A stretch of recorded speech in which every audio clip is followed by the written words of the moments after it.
Hola amigos. Hoy vengo con una nueva saga de vídeos de curiosidades de los videojuegos. Comenten, suscríbanse, empecemos. 1. Uniracers se burla de Sega. El año 1994 Nintendo lanza un juego de carreras sin mayor trascendencia. Pero hay un dato curioso. Al inicio del juego, te piden que coloques un nombre de usuario. En ese espacio colocas Sega compañía rival o Sonic mascota de Sega, te sale el mensaje. Not calling out. Algo así como no es lo suficientemente bacán. Uno de los tantos golpes bajos que se han mandado Nintendo y Sega en su historia.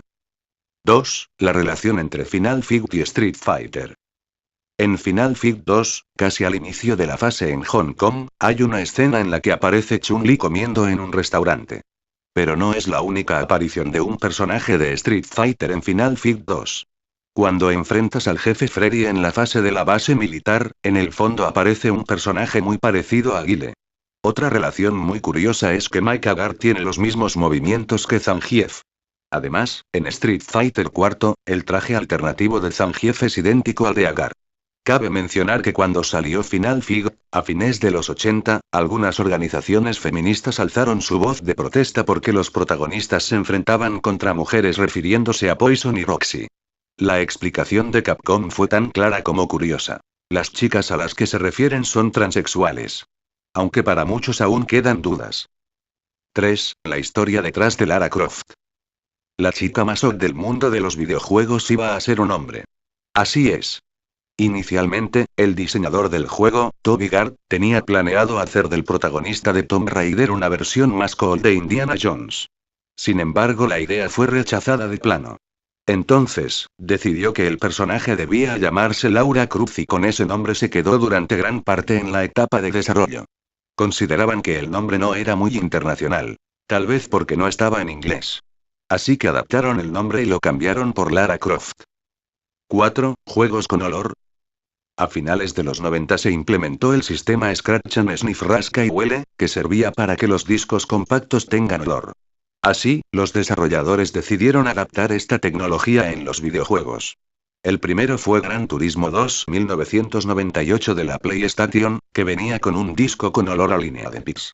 3 años después, el FIFA 2001 de Electronic Arts hizo exactamente lo mismo, pero con olor a césped.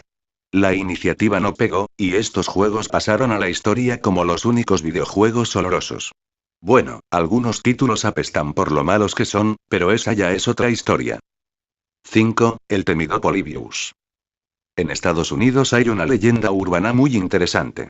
Se dice que en algunos pinball de Portland, Oregón aparecieron algunos ejemplares de un juego de arcade llamado Polybius, que, según la leyenda, causaba pesadillas e, incluso, pérdida de memoria.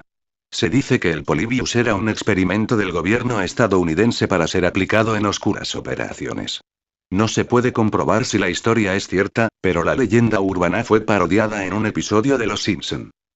6. El cementerio de Ed. Tras el éxito de Ed en las taquillas estadounidenses, se desarrolló un videojuego inspirado en la película para la consola Atari 2600. Los desarrolladores estaban tan seguros del éxito del juego, que decidieron fabricar millones de cartuchos, muchos más del número de consolas que se habían vendido. Sin embargo, la pésima recepción del juego, uno de los peores de la historia, generó que Atari no venda lo esperado y se quede con la mayoría de sus unidades en stock. Según cuenta el mito, Atari optó por enterrar los juegos de Ed en un desierto de Nuevo México, para evitar el elevado costo que suponía almacenarlos. Incluso, se dice que en el lugar donde se cree que se enterraron los cartuchos hay un cartel que dice: "Aquí descansa Ed y su familia". 7. Un juego basado que una película basada en un juego. No es un trabalenguas ni una broma de mal gusto. Se trata del Street Fighter segundo Movie, que salió para las consolas PlayStation y Sega Saturn. El título se basa integralmente en la película animada Street Fighter segundo The Animated Movie. Este título, que pasó sin pena ni gloria por las tiendas, tiene el mérito de ser el único videojuego basado en una película que estaba basada en un videojuego. ¡Qué manera de complicarse la vida! 8. La creación de SRUP. Mortal Kombat fue el videojuego que llevó a crear la ESRB, la organización que clasifica los videojuegos en función de edad y violencia en Estados Unidos, donde incluso dicho videojuego llegó a estar presente en las discusiones del Congreso. 9. El primer disparo. El primer videojuego de disparos de la historia se creó en 1961. Se llama Spacewar. Y se realizó en tan solo 200 horas. Y por último. 10. Mario o Jumpman. El primer trabajo de Mario fue el de carpintero en el juego Donkey Kong. En ese momento de hecho, no se llamaba Mario sino Jumpman. Bueno, esto ha sido todo, nos vemos hasta la segunda parte, adiós.